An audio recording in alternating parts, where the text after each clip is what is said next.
What have I gotten myself into? That's what I'm wondering. Look at these little guys. They finish at 1 inch. I'm in a conundrum. I sure hope I get these done by Saturday.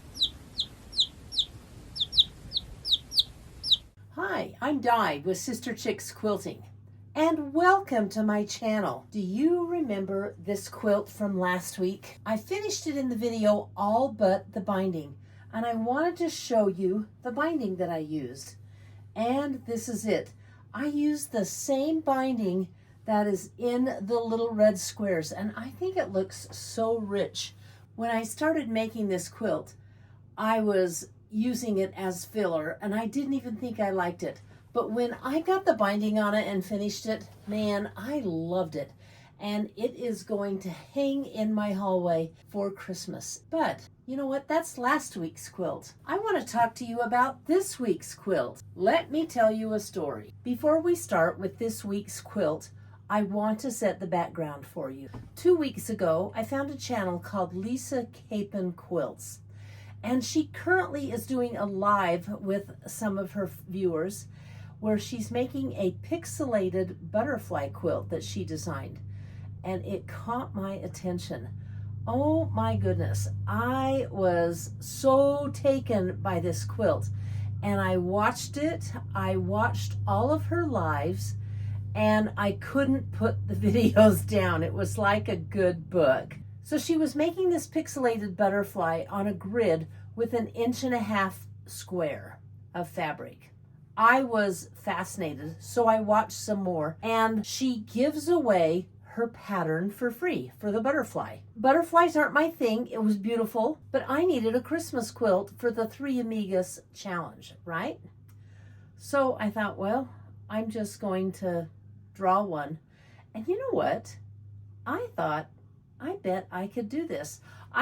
Lisa doesn't know this, but I really bonded with her over her lives. I'm a lot like her. We're both tightwads and hate to spend money. We're both creative, and I think she loves a challenge as much as I love a challenge. And then in one of her videos, she made her own grid. And I thought, what in the world? That is so cool. She didn't buy the fusible that has the grid printed on it. I've been a little too cheap to buy that myself. And I was so impressed that she made her own. You know, her scrappy attitude really appealed to me. So I watched a few more of her videos and I went to her link. I downloaded her grid and I taped it together. And then I went to Amazon and ordered a bunch of PLF 36, the lightweight fusible interfacing, because she was using it. I had everything but a Christmas pattern. I actually was going to blow the deadline. I knew it. I couldn't take defeat. I had to come up with something, and that's how this was born. I'm going to call it a happy mistake because I do love it. I got out my colored pencils and my graph paper, and this is what I drew. This Christmas tree that has different Christmas motifs on it. I thought it was really cute. I like how the sides of the tree are jagged and aren't really matchy-matchy. That's the way my brain thinks, not matchy-matchy. Then I dug through my scraps and started cutting 1.5 inch squares. I had so much fun that I even called Blue Block up, and she brought me down some of her scraps. Hey, would you guys like to see what I've done so far on this quilt? Let me show you. I'm going to stand behind the camera so I can point a few things out. It is almost done. I have got 4 rows completely finished and sewn together. I have 2 blocks left to make, which I think you can see where they go. That is where the candy cane and 1 more marshmallow in the cup of hot chocolate go. And then above it, I have the star on the tree, which is a little lighter than I thought it would be, but I'm gonna go with it. And then that top row needs to be sewn together. This is where I am. I'm going to stand behind the camera so I can point a few things out, but it's kind of a half-ta-da. It is almost done. I have got 4 completely finished and sewn together. I have to make, which I think you can see where they go.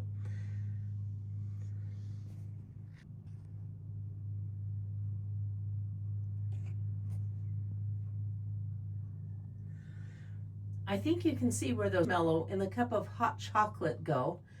And then above it, I have the star. I'm going to show you how to make a grid like this. And look at the back. There's no lines. Dooty, but they're there. Let's get going on this quilt. This is all of my background and green fabric drying after I have starched it. So what I do is use dollar store spray starch. Mostly they have it, sometimes they run out, but it's $1.25 a spray can. I'm on my third, just emptying my third can.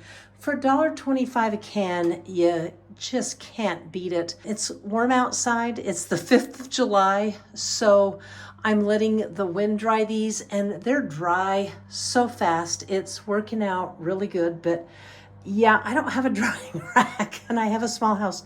So yes, this is my bathroom. The rack behind me has fabric on it and the other rack to the right has got fabric on it.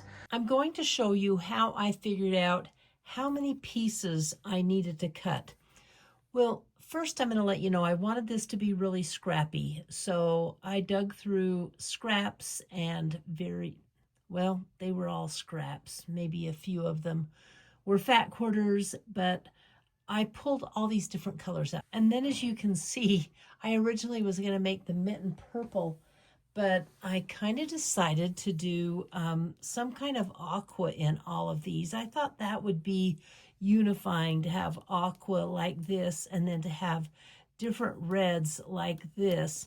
And then as a sub pattern, these pinwheels are all different reds. It's been fun pulling all of this fabric together, but let me show you exactly how I count. I've cut everything except what I need for the candy cane. I've got these 6 different pieces to cut for it. I'm going to go ahead and count those out and show you how I do it. It's not that hard. I'm going to start first counting the solid red pieces. And there is 1, 2, 3, 4, 5, 6. Those are all half square triangles. So there's going to be 6 solid red squares. And there's 1, 2, 3, 4, 5, 6, 7, 8. 8 solid white. Now I'm going to count the white and the green. 1, 2, 3, 4, 5, 6. I didn't count this one right here. So there's 6 white and green half square triangles. And the red and green would be 1, 2, 3, 4, 5, 6, 7, 8, 9, 10. Okay, so 10 red and green half squares. This is the background out here. So there's just 1 white with a background, and there are 2 reds. There's 1 here and 1 here. So then I take this and I have my list of everything that I need to cut for the candy cane. When I get them cut, I put them in a pile on my design board. And I've done that with every one of these pieces on this tree, except the candy cane. I wanted to show you how I did it. Let me go ahead and cut them. Solid red, 6 of these little guys. And there's 2 in each pile, 2, 4, 6. And this, of course, is a 1.5 inch square on the solids. So there's my solid red. Solid white, I need 8. So there's my solids. When I make the half square triangles, I always cut 2-inch squares and then I cut them down. It's just easier to do that than it is to making perfect little 1.5 half square triangles. I need 6 white and green ones, and I'm just going to pair them up and get them ready. 1, 2, I'm licking my fingers. Are you guys lickers? I am. 3, how I pick up fabric, kids. 4, 5, and then 6. So there's 1, 2, 3, 4, 5, 6.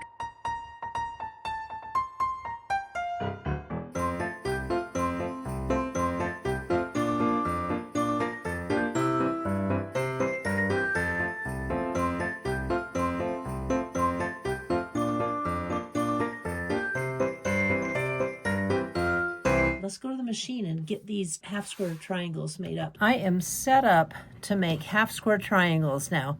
And notice I don't have a line drawn on them from here to here. What I'm going to do is keep my eyes, those are my eyeballs in my head, on this end point right here. And I have been experimenting and practicing with that. Boy, this is sure a pokey little pointer. I have to put it away. Anyway, I've been experimenting and practicing with that, and they're actually coming out pretty darn straight. So let's see if I can do it. And it works. It doesn't work on the great big half square triangles, but on one that's 2 inches, it just saves a lot of time. Look how they're coming out right on the line. So it really saves a lot of time if you just learn to use the eyes. You know, I'll never forget, someone taught me when we were playing basketball, because I could not hit that ball in the basket for anything. And they said, look where you want the ball to go. I started keeping my eyes on the basket, and I started making baskets. This is that very same theory, and you can do it too. So it's a good tip to have. So take a look at, these are coming out really well. On these red and green ones, they're both kind of dark. So I don't think it matters which side I press it to. I'm just grabbing and pressing to the side that I grab first. Here's a background. Definitely want to press that one to the red.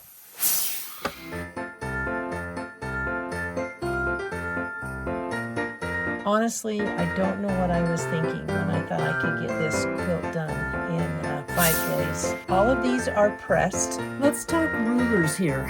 First off, for this task, you really ought to use a rotating cutting mat. And I'm using my Caterpillar Lazy Susan mat. Pretty cool. When you go to cut, you just push down and it doesn't move. Let's look at rulers. There's this one, which was the first ruler I got, but it doesn't have, it has a 1/2 inch line on the outside. I need 1.5 inch block, and it's not real exciting to count these little squares over. So I'm not using my little OmniGrid 2.5 inch ruler. Quilter Select. I love my Quilter Select rulers. And I have this little gem. She is 2.5 inches. I love the markings on the Quilter Select ruler because you can clearly see the 1.5 inch line. So if I go from the outside edge to this, there's my 1.5 inch. Or I can go this side. Have this side here. There's my 1.5 inch. But I'm having to make up, I'm having to use the, what's it called? The diagonal. So I'm going to try this one. This is a little ruler that I picked up at Stitch and Snip. And Stitch and Snip is up in Garden Valley. It's here in Idaho. They've obviously had it made for them. It's a little half square triangle ruler. I should have used it before I pressed them open because this is very close to the Eleanor Burns ruler. Same concept. You can take your dog ears off, as you can see. It's a pretty cool ruler, but it's a little slippery. I used some True Grips on this ruler. Let me show you how this is going to work. This line is the 1.5 inch line, and this one is really easy to see.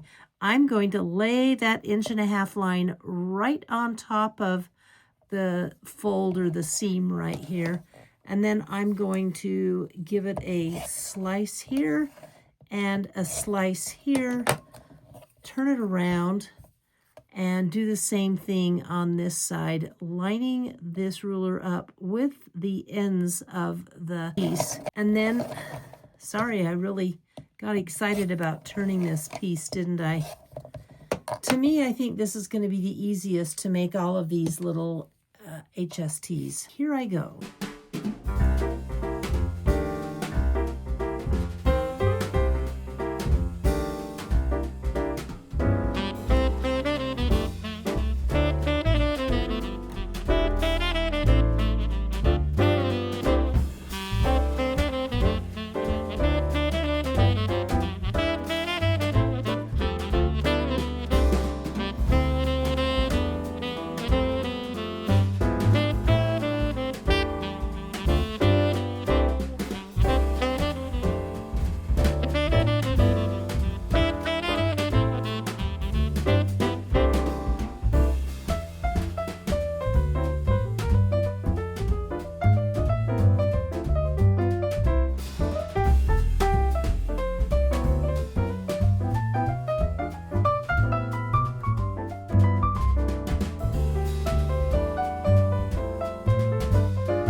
going to show you the setup that I use to put these blocks together.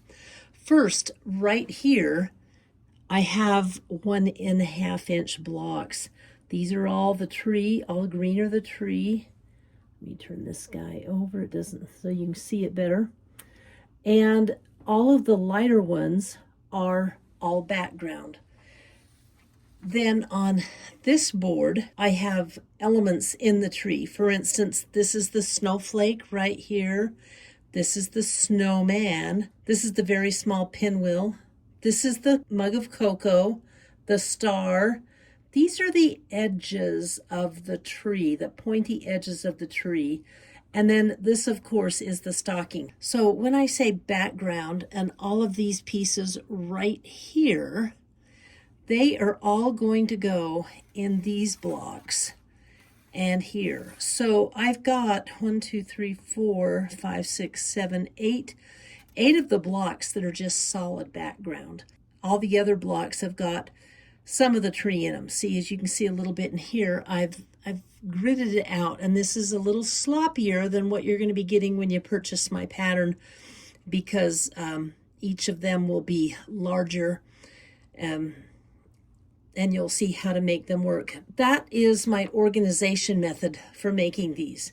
At this point, I don't have each of these individual squares blown up yet, so I am doing them by laying this down like so.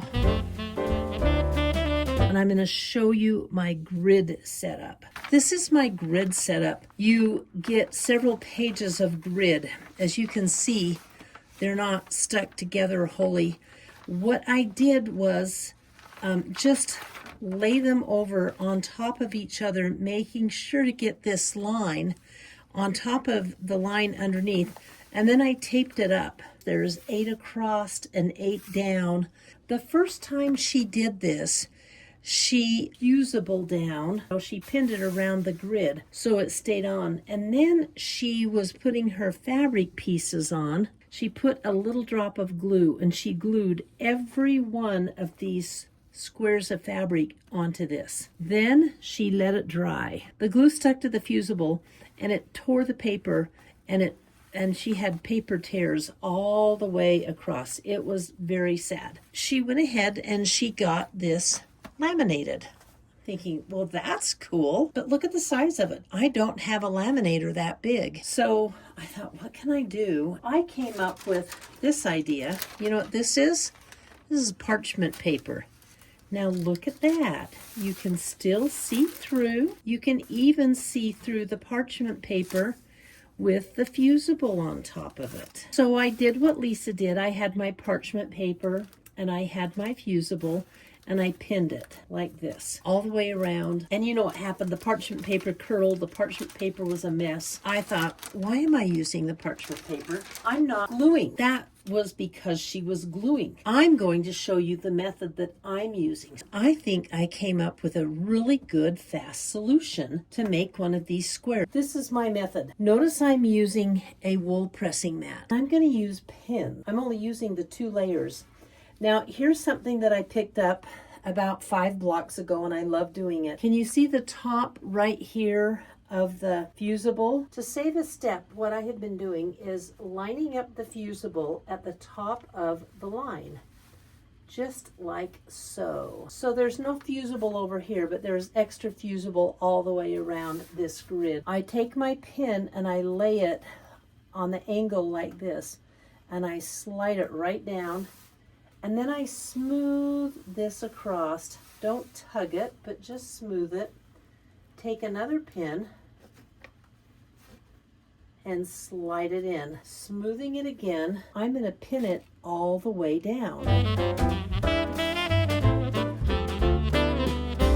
You're going to have a really nice flat surface to work on, and the flat surface is key to this. This is the line that it ends at right here, kids, okay? Sorry, I didn't mean to call you kids.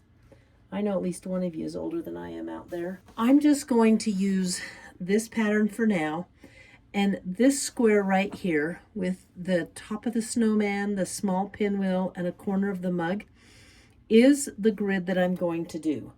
So what I do is I take some of these, I cover up the grid with a square of fabric. You're not going to need to do that because when you buy my pattern, you're going to have it printed off for you, okay? But I covered up so I can focus on that piece.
How handy it would be, instead of gluing these down, to put one down and to do this. Put it down and melt it right to the backing. Do you get how easy that would be? Here's what I ran into. This heats up to 400 degrees, and I've actually, the reason this one is there, can you see the burn on it? This actually burned it. This gets really hot, but it's adjustable. The heat is adjustable with these buttons right here.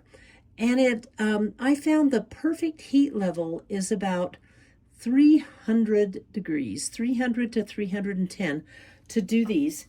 And it will melt these bad boys down, but it was still too slow for me. If you have one of these portable little tiny baby irons, go ahead and use it. I wouldn't buy one just for this project. I did, and I'm thinking, it's okay. It could work. So I'm going to set that aside. Besides, another thing that happens, I burned myself so many times on that.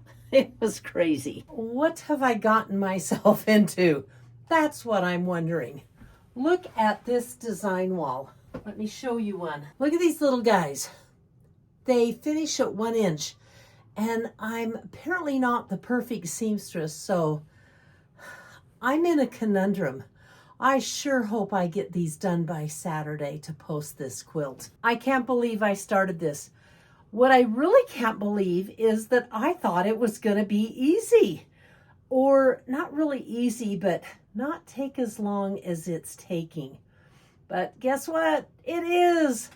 And I'm hoping to have it done by the end of this video, because it's Christmas in July. It's got to go up this weekend. I better start sewing. Look how far I am. 1 block left to do. I'm super excited to do it, and I'm going to take you from start to finish on this block, and we'll put the whole quilt together. But I want to share 2 things that I've learned, and one of them is about myself. I'm unrealistic in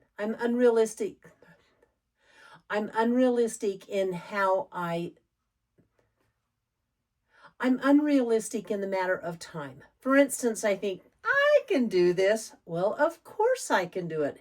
It's been actually very easy and very fun. But the time it takes to do this, you just can't cheat the time.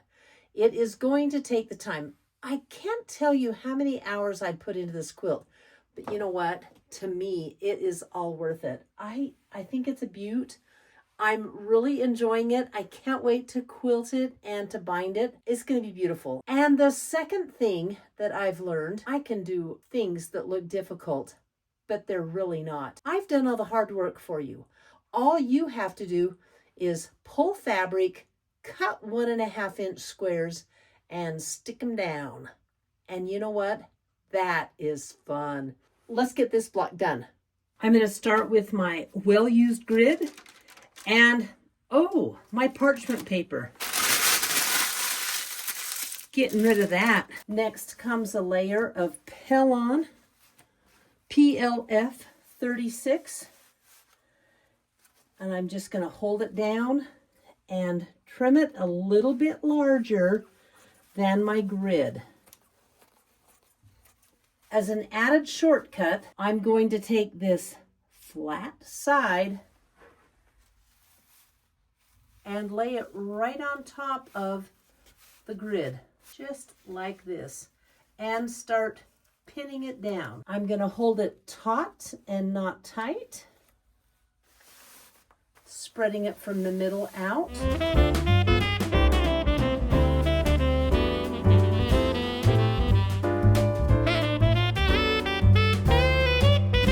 And it starts off with a square.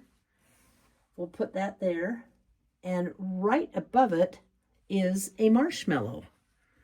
Here's my marshmallow, solid white. That's down. It needs another square, just like that. And it needs a green and a cup square in this shape. And one in this shape. Now, that's not going to change. And this one is kind of driving me crazy. So I'm just going to take the tip of my, it's driving me crazy because it doesn't want to stay pressed flat. So taking the tip of my iron and cementing these down is all I'm doing.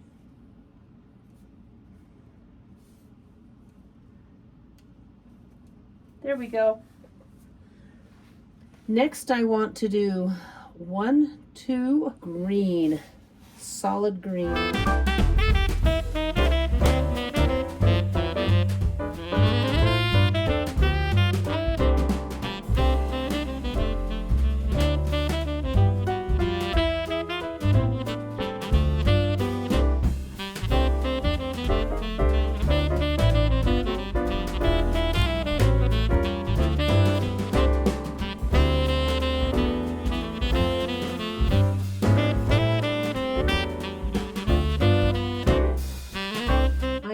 Of candy cane pieces, but I have more in this leftover fabric pile. I'm going to count and see how many I have and cut them up. Apparently I counted wrong. I'll be right back.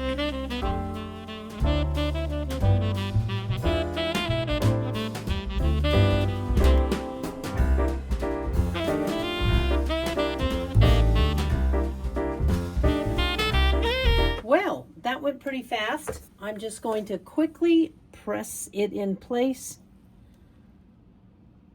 This is where you definitely want to press and not iron. Can you imagine ironing and sliding everything out? Also, I can imagine turning my steam on, because you know how the shot of steam works. Oh, I knocked my scissors off. Anyway, and blowing everything off the table. You want to remove your pins. And this is not ironed all the way down. It's not going to move. This is much easier and better use of time than gluing it down. So this is where I pull my grid off. And I save my grid for the next block I do. And then I want to trim it. And this is how I trim it. Right next to the blocks. You can save this or throw it away. It's up to you. I throw mine away. So I'm still being very gentle with this. It's done, but it's not adhered. And that's where my pressing cloths come in to play. And again, my pressing cloths are handy wipes. I use them over and over. They are the best. Now I can shoot the seam and really give this a good press. And I am going to use steam on this. Remember, the Laura Star steam is dry steam and it doesn't shrink. However, I just don't think because this fabric is adhered to that Pillon fusible interfacing backing. So I really don't think it will shrink. But you want to iron this block into submission. You want all of those edges and corners stuck like you cannot believe. Like they're stuck in a big pile of mud and can't get out. You don't want them falling off, because you're going to be flipping this piece around and sewing it and flipping and sewing it. Then after all that, you'll press it into submission, and you don't want to lose any of these pieces. So look at that. I can totally see, and by the way, feel the difference. Then I'm going to turn it upside down if I, and I'm going to hit it again. Just because with this type of quilt, there's never, well, I should say you can never press enough. Okay. Now, after this bad boy cools, it is going to be in great shape. Here is my block. We're about to shrink it. This is how I do shrink it, or meaning sew it together, okay? It's not perfect on here. See, this is a little out of ski wampus. So what you can do at this point is either pull it up and replace it down, which is what I'm probably going to do. Whoops, I was hoping that wouldn't happen. I tore the interfacing. There we go. I'm going to set it down like that, and it is in shape. And you know what? I'm not going to run over to my iron and press it down. I'll tell you why. You could, but I'm not going to. Because I'm going to take this top piece and flip it right sides together, and it's going to put this right in the position it needs to be in. Okay, just like that. And it's really easy to do. It naturally wants to fold on this line, and then I'm going to sew it. Now, you're probably thinking I used 1/4 inch seam, and I didn't. It was a very scant 1/4 inch seam. I'll tell you why, because it doesn't work.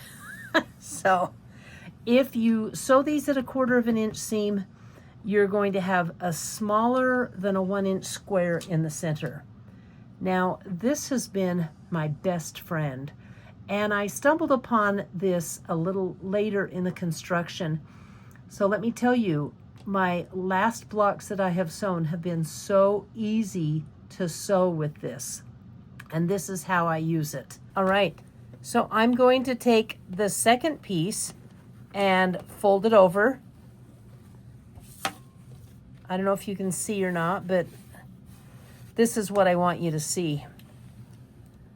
I want you to see where I'm going to stitch this. So this right here, just outside of my edge of my presser foot, this is the 1/4 inch line right here, okay? But I'm going to sew this on the scant 1/4 inch, which is right next to my presser foot.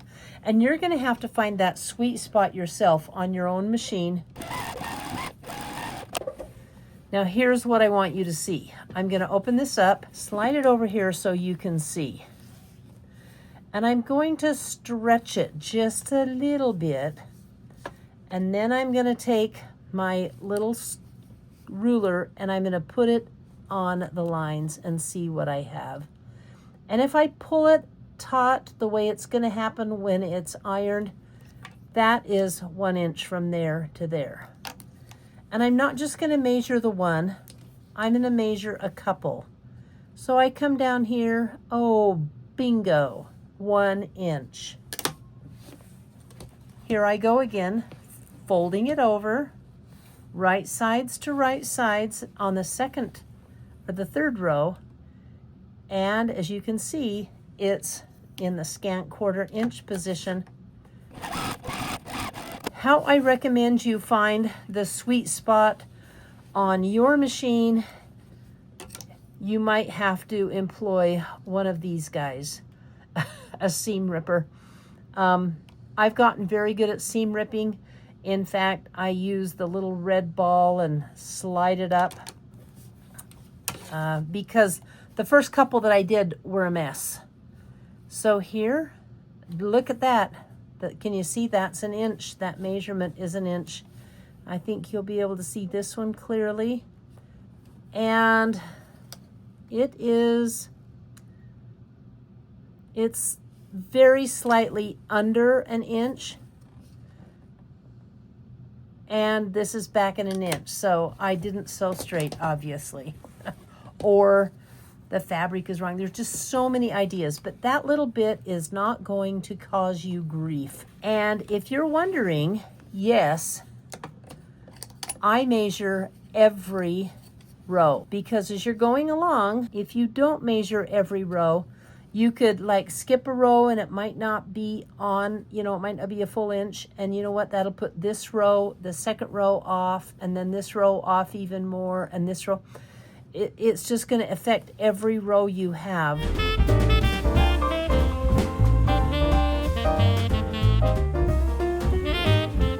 Here's the little flap that I repositioned. Now I'm going to press it down there. It's glued back on.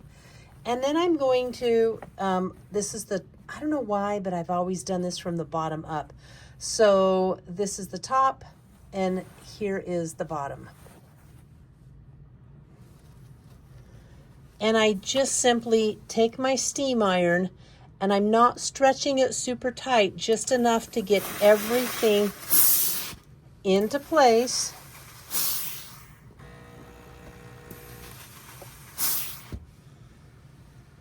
And this is kind of funny. This is a piece of lint that got behind.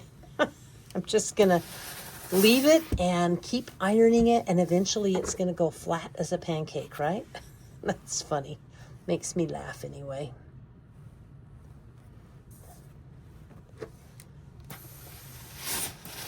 So I want to make sure these seams aren't folded over, they're pushed back. So here I'm actually ironing and actually pushing with my iron because I want these seams to be nice and open. This is where you're going to do a little extra ironing. And doesn't it look funny? The corner, the half square triangles still have seam allowance in them, so they look a little funny. The candy canes all jagged. It was kind of funny. The first time I opened one after doing that, I thought, what did I do?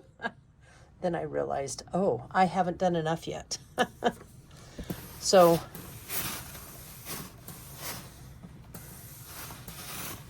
all right. Now it is time to sew these seams up like this. But first, there's a little step we have to take. Here's the step we have to take.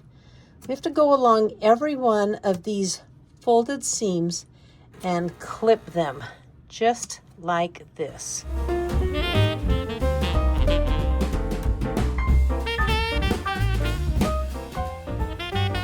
One thing I did that I didn't show on camera is I took this piece here and I laid it next to the piece it's being attached to on both sides. Now, this quilt would not work if you couldn't nest the seams. So I made a note that these seams have got to be facing down. So when I nest these seams, I'm going to be folding them down, and that process in going through will make these on the end in an upward nesting position, which is perfect for them. So let's sew away.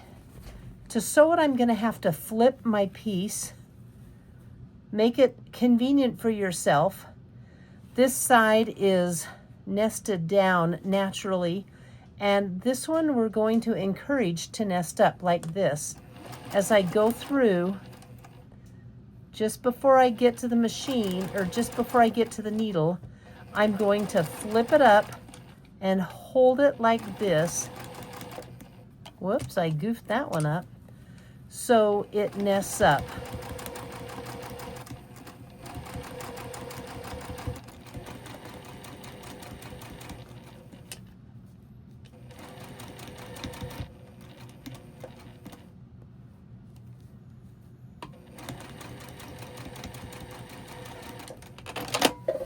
There we go. Then I'm gonna unroll it.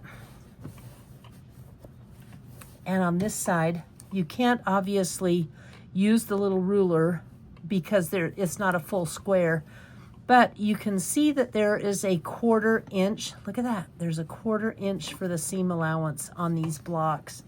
So this block is going to turn out nicely. Then you take the second side and flip it over, and it's obvious that these have to go down because these go up. So I'm going to have to flip it over again and sew from this side. And as I sew, I'm going to have to pull these down.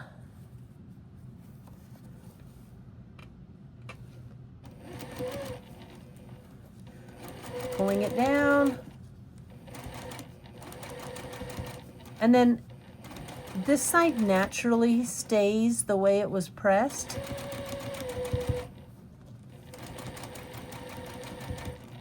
However, I'm feeling it with my fingers that it's there. If you feel that something's not there, don't reach under and make sure that something is there. Push it back into place, that other seam, okay? This is one quilt where it's nested perfectly and all the seams are in great position. Then fold it over, and here we get to test our 1 inch ruler with our 1 inch ruler. That's 1 inch. That's 1 inch. This is, let me see.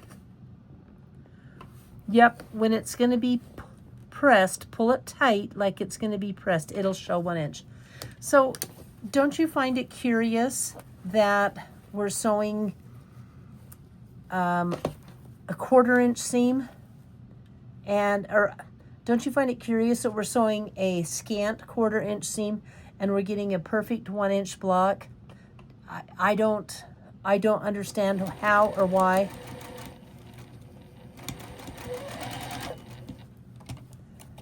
I don't understand how or why, but it's happening. I'm okay with it because I want my piece to come out square.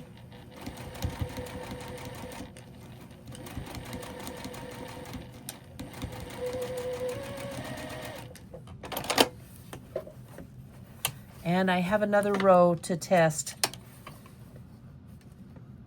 Yep.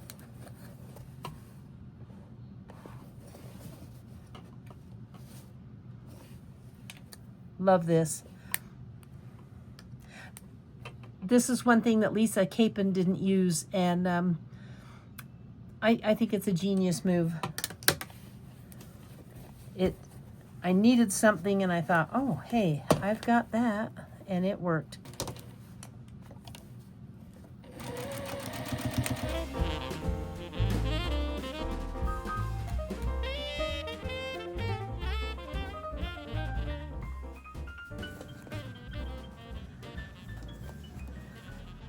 When you're stitching, it comes off real curly like this, but I can fix that. Ah, you guessed it, with the iron. This is the way the block will orient in the quilt. And I want all these seams like this to press this direction or this direction because they will nest. So I'm going to flip this bad boy over and I'm going to press them. I'm on the opposite side and I'm going to press them to this direction. Blowing out the steam. This is the most difficult press you'll make. There's a lot of bulk. This is where you have to be a star presser. You own your iron. Tell it who's boss. And press this baby into submission. Because the flatter you get it, the better the project. Look at that. So, and if you flip it, the seams are going from left to right. All right, now I'm really going to give it a heck of a press. it's a little hot. Ooh, my marshmallow didn't melt. Look at that.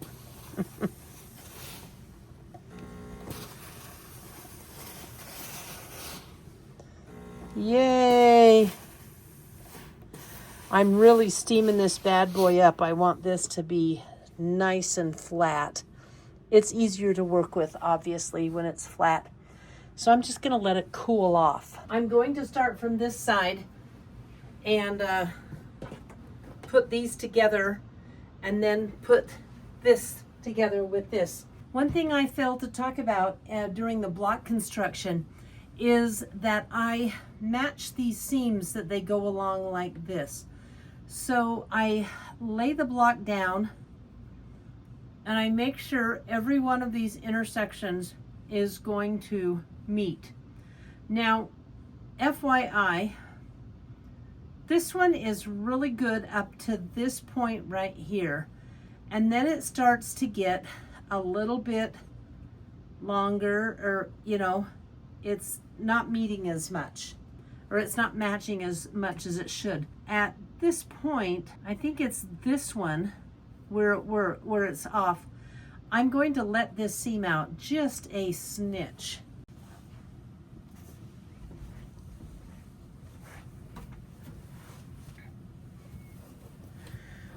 I've zoomed in so you can see it too.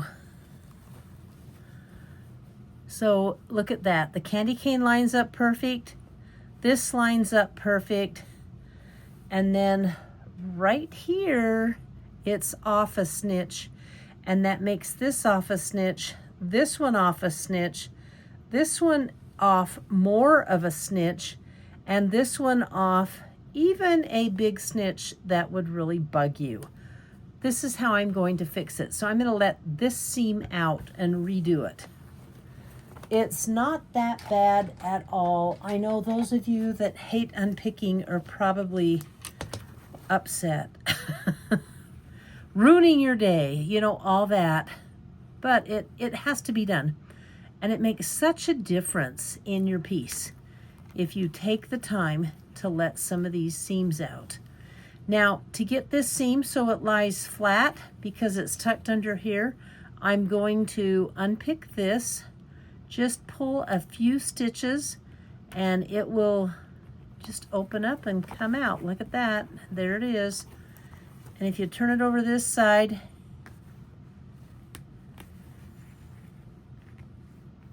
you can see how easy it is to access the part that you want to do it, that you want to unpick. Okay.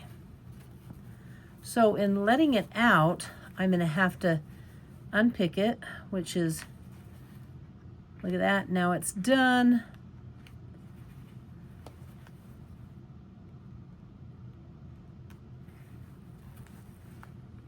Take a little more out of the side seam.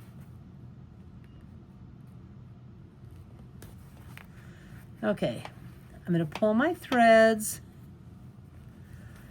and then I'm going to fold this seam over .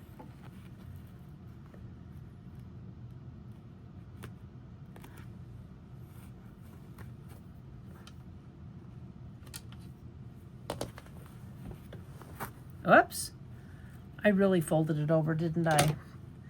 But I'm going to fold it over like so. And that doesn't matter, by the way. It's annoying, but it doesn't matter.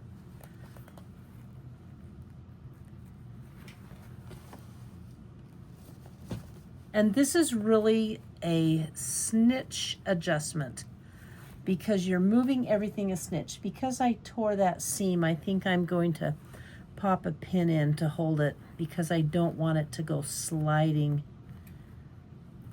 which is annoying. This whole project, the only time I use a pin is when I put the pieces together. Okay, now I can see that this is the line right here where I sewed on, so I am going to sew to the side of that line.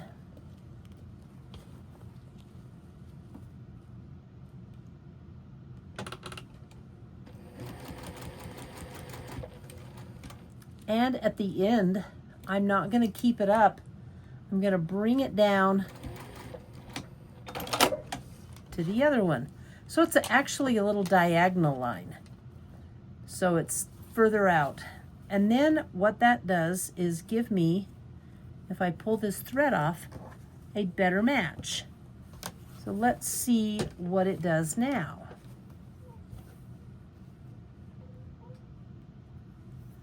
So here, those two are perfect. Those two are perfect. This one is perfect. And look at this whole way.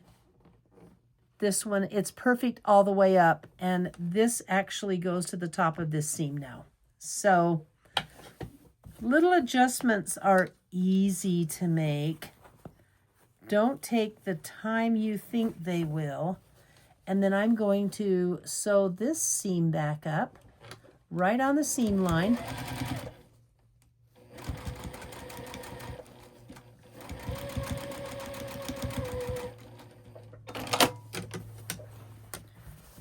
Boom. And then I'm going to take it over to the ironing board and press this so it's not folded. I want it pressed open.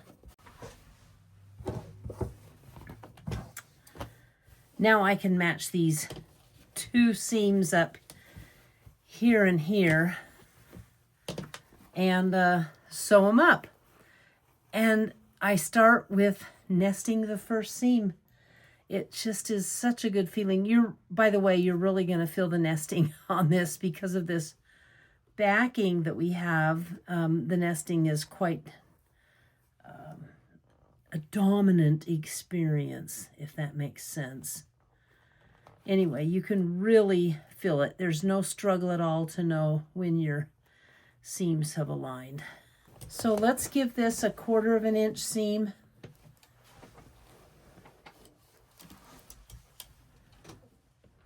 And by the way,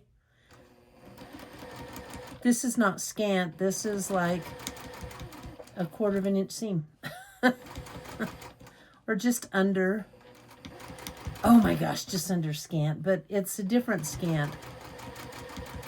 I'm actually using the raw edge of this to sew a 1/4 inch seam. And this is where they say the proof is in the pudding.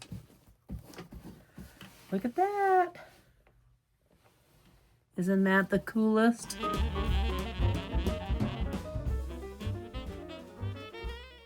Look at this. I got everything done and I haven't sewn this and this one together yet. I was so excited. I called a friend. Yep, I had to brag. So I called Tracy and she said, yeah, I don't like the star. It's too light.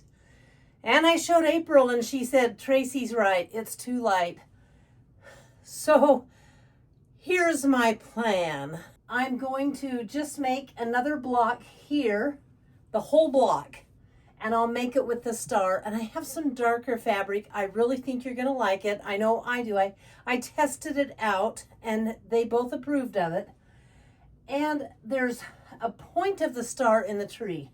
It's gonna be a pain in the buttocks, but I am going to just unpick this. I'm not gonna do this whole piece. I'm gonna unpick just enough to redo the star point there. And then I'll sew them together. I'm so grateful that I showed them before I sewed these rows together. Well, I'd better get busy.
before I sew this together, I'm going to put it up so I can take a look at it and show it to you as well.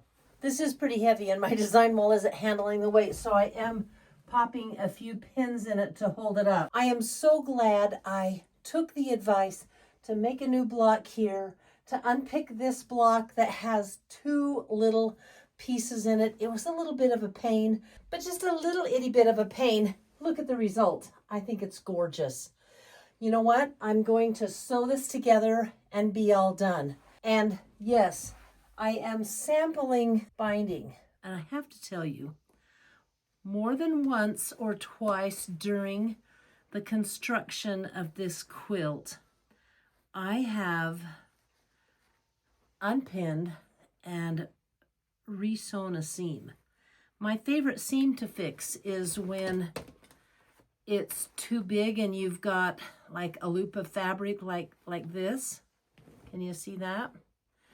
And what I do is unpin everything around it, and I fold it like this, and I just take a small seam, start nipping it off on the outside of that, and until it fits. And it's been a beautiful thing, I have to tell you. Besides the repetitiveness of this quilt, so this quilt has been a lot of work to put together, but you know what?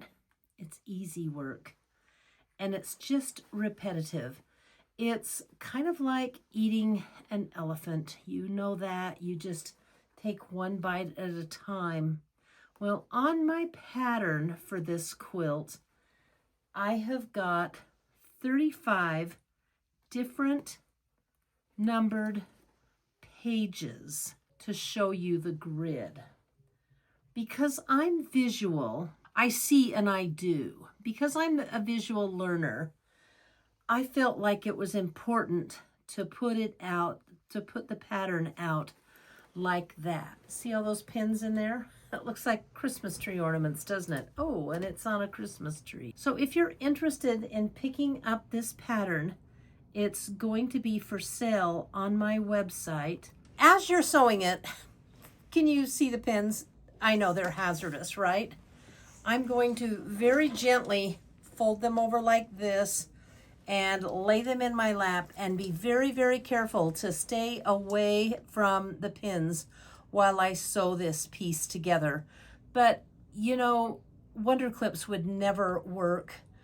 You do have to put in pins for the accuracy. So here I go.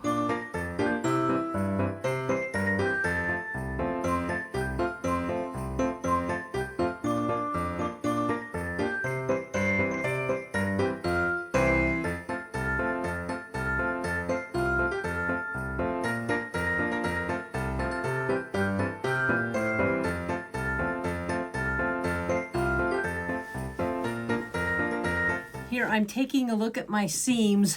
This tree matched perfectly. The cup looks perfect. And look at that. There's a problem with the candy cane. It has a jag. I don't think I can abide that. This is bad enough. So what I'm going to do is unpick from like here to here and do better at matching these here and here because it looks pretty janky. Ta-da! Can you believe it? This has taken me a while to do because I was learning as I was going along, and it just plain takes some time. When each square or each block has 64 pieces and they're 1.5 inches before they're sewn, it takes some time. But I'm going to show you all how to do it. But if you want to make this quilt, it's going to be easy. But first, a shameless advertisement for my quilt retreat coming up in Albion, Idaho on the 3rd through the 6th of September. There's a few more spots available, And I just talked to the manager and found out the swimming pool is going to be open if you would like to take a dip in the pool. It's going to be a nice warm couple of weeks that we're there. Chilly at nights, warm in the daytime, and quilting. Now, why should you be interested in my quilt retreat? I have been told by several of the retreaters that they judge all the other retreats they've been to by Sister Chick's quilt retreat. I think that is a huge honor, and I appreciated hearing that. I'm just passing it on to you. Now, let's talk quilt, because there's a serious, cute quilt on the wall behind me.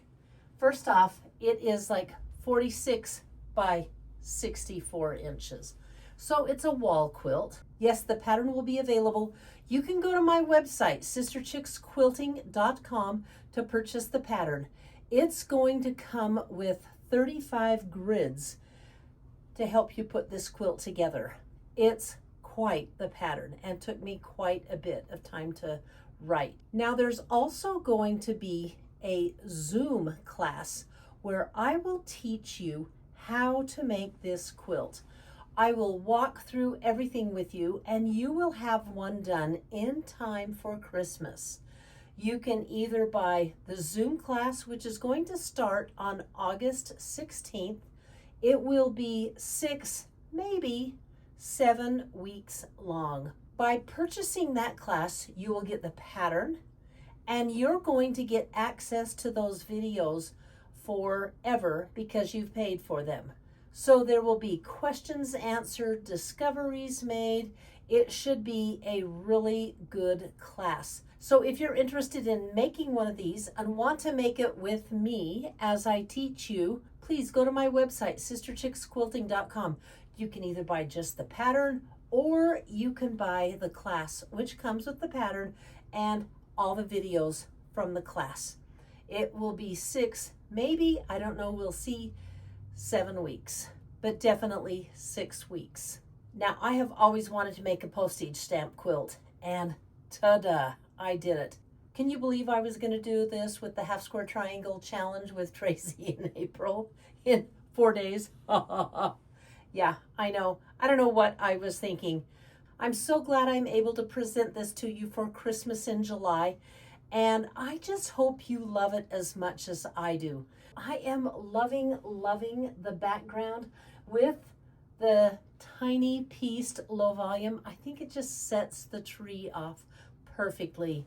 I want to thank Lisa Capon from Lisa Capon Quilts on YouTube for posting her method of making your own grid. Lisa Capon, thank you so much. I would like to thank the following viewers who will support my channel on Buy Me a Cup of Coffee: Missy, Sharon Johnson, Chris, Debbie Parrish, and Mary Hurst. I can't thank you enough. I appreciate you very, very much. And you know what? I appreciate all of you viewers out there. You guys are wonderful. I love your comments and I love hearing from you. If you would continue to support my channel with thumbs up, with comments, and then subscribing, I would really, really appreciate it. We YouTubers love subscriptions. So if you haven't subscribed now, maybe you would. And until next week or my next video, thank you for watching my channel. Bye.